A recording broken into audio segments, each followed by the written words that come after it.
ধৈর্য ধরতে পারলে শেষ হাসিটা তুমিই হাসবে। যদি জীবনের খারাপ সময়গুলোতে তুমি যদি একটু রবের উপরে ভরসা রাখো, যদি জীবনের কিছু বিষয় কিছু হিসাব তুমি তোমার রবের উপরে ছেড়ে দিয়ে থাকো, তাহলে বিশ্বাস করো দিন শেষে তুমি সব থেকে বেশি ভালো থাকবে।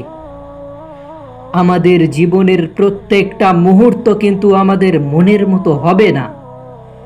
আমাদের জীবনের প্রত্যেকটা সময় কিন্তু আমরা যেমনভাবে চাইব তেমনভাবে অতিক্রম হবে না। জীবনের কিছু কিছু মুহূর্তে কিছু ভালো সময় আসবে, তখন আমাদের আল্লাহর উপরে বিশ্বাস রেখে তার প্রশংসা তার শুকরিয়া আদায় করতে হবে। আবার কখনো কখনো আমাদের জীবনে কিছু খারাপ সময়ও আসবে, যে খারাপ সময়গুলো আমাদেরকে ভেঙে ফেলার চেষ্টা করবে। কিন্তু এই খারাপ সময়গুলোতে আমাদের সর্বপ্রথম কাজ হচ্ছে ধৈর্য ধরা। আমাদের সর্বপ্রথম কাজ হচ্ছে ধৈর্য ধরে আল্লাহর উপরে বিশ্বাস রাখা, রবের পরিকল্পনার উপরে সন্দেহ না করে বরং জীবনের কিছু বিষয় রবের উপরে ছেড়ে দেওয়া। তুমি তো নিজেও জানো, অনেক খারাপ কিছুর মধ্যেও অনেক ভালো কিছু লুকিয়ে থাকে। তুমি কোনো কিছু থেকে বঞ্চিত হচ্ছ মানে তার মানে এমনটা নয় যে তোমার জীবনে দ্বিতীয়বার আর কিছু আসবে না। রব তোমাকে তোমার জীবন থেকে কিছু জিনিস হয়তো বা কেড়ে নিয়েছেন, তার মানে এমনটা নয় যে সেইটা তোমার জন্য উপযুক্ত। হয়তো বা তোমার জন্য এমন কিছু অপেক্ষা করছে যেটা তুমি কখনো কল্পনাও করতে পারোনি। আমি তো তোমাকে বলবো যে যদি তোমাকে কেউ কষ্ট দিয়ে থাকে, যদি তোমাকে কেউ আঘাত দিয়ে থাকে, তাহলে তাকে তুমি ক্ষমা করে দাও। হ্যাঁ, তাকে দ্বিতীয়বার সুযোগ দেওয়ার কোনো প্রয়োজন নেই, কিন্তু তাকে ক্ষমা করে দাও। আমরা যদি অন্যদেরকে ক্ষমা করে দিই, তাহলে আমাদের দ্বারা হওয়া অপরাধগুলোকে আল্লাহ পাক নিজে ক্ষমা করে দেবেন। নবী পাক সাল্লাল্লাহু আলাইহি ওয়াসাল্লাম বলেন যে হাসরের ময়দানে একজন সাহাবী যাবে, সেই আসামি যাওয়ার মাত্র আল্লাহ পাক একটি রহমতের চাদরে তাকে ঘিরে ফেলবেন। ওই রহমতের চাদরের ভিতরে তার আমলনামা জিজ্ঞাসা করা হবে। তাকে জিজ্ঞাসা করা হবে, তুমি কি এই পাপগুলো এই দিন করেছিলে? তখন সেই ব্যক্তি স্বীকার করবে যে হ্যাঁ আল্লাহ, আমি এই পাপগুলো এই দিন করেছিলাম। যখন রব জিজ্ঞাসা করবে যে তুমি কি এই গুনাহটা করেছো, তখন সেই ব্যক্তি উত্তর দেবে যে হ্যাঁ আল্লাহ, আমি এই গুনাহটা করেছি। যখন রব প্রশ্ন করবেন যে তুমি কি এই অপরাধটা করেছো, তখন সেই ব্যক্তি উত্তর দেবে হ্যাঁ আল্লাহ, আমি এই অপরাধটা করেছি, এই অপরাধের সাথে আমি যুক্ত ছিলাম।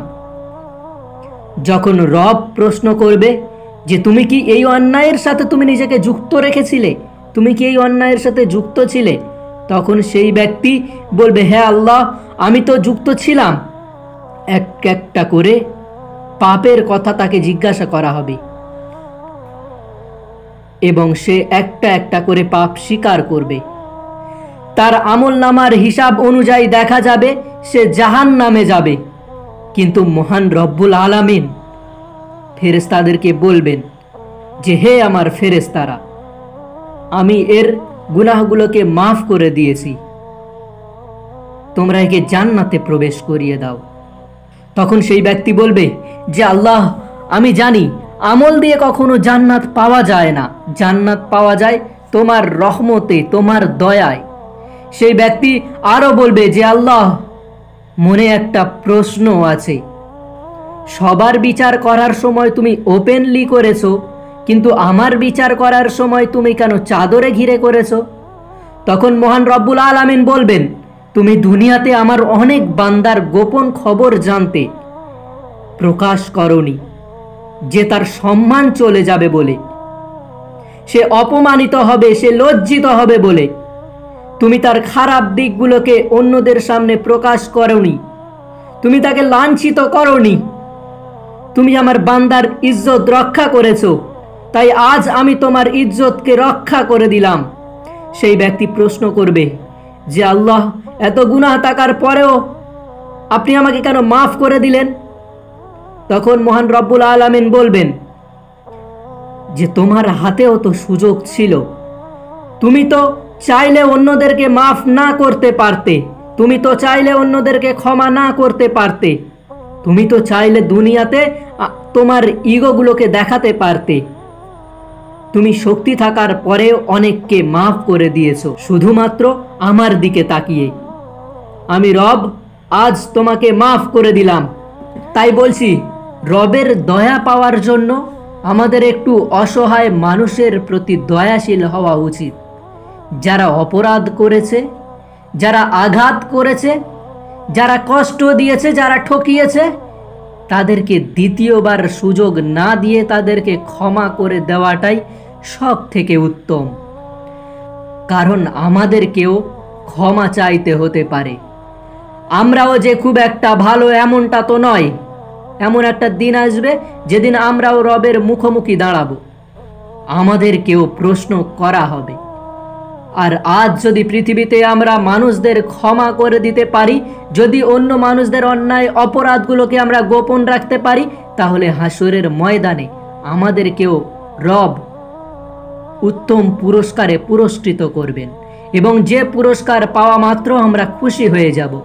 রাসূলুল্লাহ সাল্লাল্লাহু আলাইহি ওয়াসাল্লাম বলেন, যে বড়দের সম্মান দেখায় না, ছোটদের প্রতি দয়া দেখায় না, তার প্রতি আল্লাহ কখনো দয়া করে না। তাই আজ থেকে যে কোনো মানুষকে আমাদের রবের বান্দা হিসেবে চিন্তা করা উচিত। যখন আমরা এমনভাবে চিন্তা করব, তখন আমাদের মনে হবে যে না, ছোট তো, দয়া তো দেখানো যেতেই পারে। যদি আমরা এমনভাবে চিন্তা ভাবনা করি, তাহলে দেখা যাবে যে যারা আমাদের থেকে বড় তাদেরকে সম্মান করতে ইচ্ছা হবে। এমনটা তো কথা নয় যে যারা তোমাকে আঘাত করেছে তাদেরকেও আঘাত করতে হবে। এমনটা তো নয় যারা তোমাকে ধোঁকা দিয়েছে তাদেরকেও ধোঁকা দিতে হবে। এমনটা তো নয় যারা তোমাকে কষ্ট দিয়েছে তাদেরকে কষ্ট দিতে হবে। যদি আমরা এমন করি, তাহলে তাদের আর আমাদের মধ্যে পার্থক্যটা কোথায়? আর যখন তাদের এবং আমাদের মধ্যে কোনো পার্থক্য থাকবে না, তখন তারা যে আমাদের কষ্ট দিয়েছে তার জন্য তারা যেরকম শাস্তি ভোগ করবে, হয়তোবা আমাদেরকেও সেই রকম শাস্তি ভোগ করতে হতে পারে। তাই তোমাকে আবারও বলবো যে ক্ষমা করতে শেখো, ক্ষমাশীল হয়ে ওঠার চেষ্টা করো। হয়তোবা ক্ষমা চাইতে আমাদের হতে পারে। এমনটা তো নয় যে আমরা 100% সঠিক, এমনটা তো নয় যে আমরা কখনো ভুল করি না। আমরাও তো ভুল করি, প্রতিনিয়ত ভুল করছি, প্রতিটা মুহূর্তে আমরা ভুল করছি। আর এই অন্যায় অপরাধগুলোর যদি সঠিক বিচার হয়, তাহলে আমরা কেউই পাস করতে পারবো না।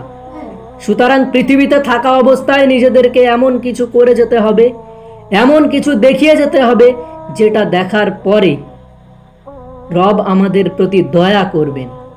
রবের আমাদের প্রতি দয়া হয়, কারণ রব যদি আমাদের প্রতি দয়াশীল হয়ে ওঠে, রব যদি তার রহমতের ছায়াতলে আমাদেরকে আশ্রয় দেন, তাহলে যে জান্নাত পাওয়ার জন্য আমরা এত ব্যাকুল, সেই জান্নাত ইনশাআল্লাহ আমরা পেয়ে যাব। শুধু আমাদের কাজ হচ্ছে কি? আমাদের কাজ হচ্ছে আমাদের নিজেদের কাজের মাধ্যমে, আমাদের নিজের কর্মের মাধ্যমে, আমাদের নিজেদের আচরণের মাধ্যমে, আমাদের সমস্ত বিষয়গুলোর মাধ্যমে রবকে খুশি করার চেষ্টা করতে হবে।